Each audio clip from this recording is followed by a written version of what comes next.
Once upon a time, in days long gone, there existed an ancient kingdom named Sumeria. Its fields were famed for their abundance, its warriors renowned for their prowess, and its kings revered for their wisdom. The greatest among them was King Althar the Just, who ruled over Sumeria with a firm yet benevolent hand. He was known throughout the land for his intelligence, his unmatched bravery, and his unwavering sense of justice. But most of all, he was known for his unquenchable pride. When Althar ascended to the throne, an ancient Sumerian oracle uttered a curse, a prophecy that loomed over the king's reign like a storm on the horizon. "He who rules with pride shall kneel to stone." The young king brushed off these words as mere superstition. To him, they held no weight. His pride was a shield, deflecting any perceived threat, including the ominous words of the oracle. But the wheels of fate, they turn in ways one cannot predict. And in the 33rd year of Althar's rule, a terrifying threat materialized.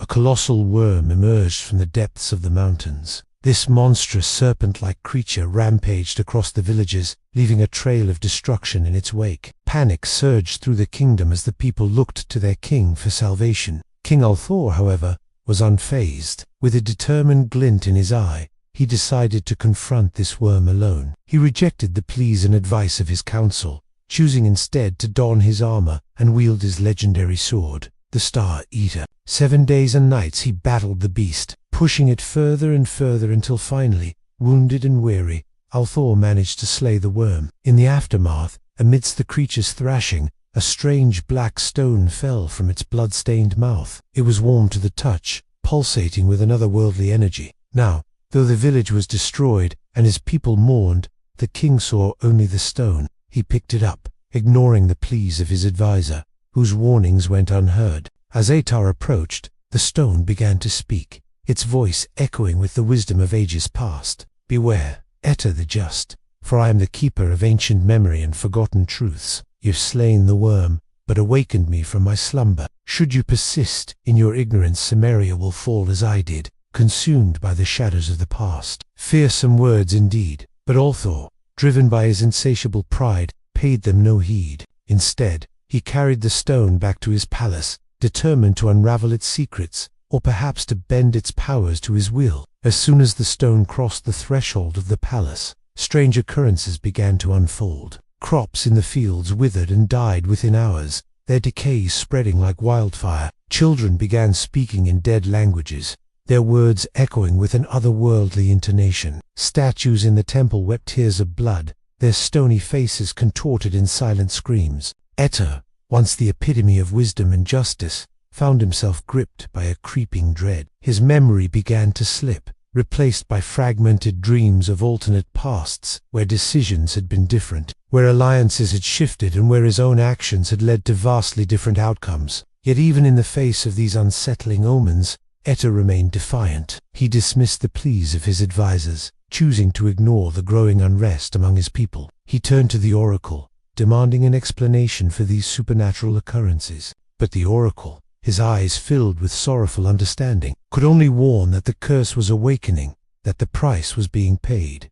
Then came the night when Althar's world shattered. It was a still, dark night, the kind that seemed to hold its breath in anticipation of something momentous. As the clock tower chimed, midnight, driven by a mixture of fear and morbid curiosity, confronted the stone in the throne room. It lay there, seemingly inert, yet Althar could sense the malevolent energy thrumming beneath its surface. Suddenly, as if awakened by his touch, the stone began to breathe, inhaling deeply before a low growl emanated from its core. It split open, tendrils of darkness reaching out like grasping claws. They coiled around Althar, pulling him towards a shimmering portal that opened within the stone. Before he could react, Althar found himself sucked into the swirling vortex. When he regained his senses, he found himself in a vast hall of mirrors. Each mirror reflected a different version of himself, each showing a moment of his reign when pride had taken root, when decisions, made in haste, had nearly plunged the kingdom into chaos, when his ambition had overshadowed his sense of justice. Each image,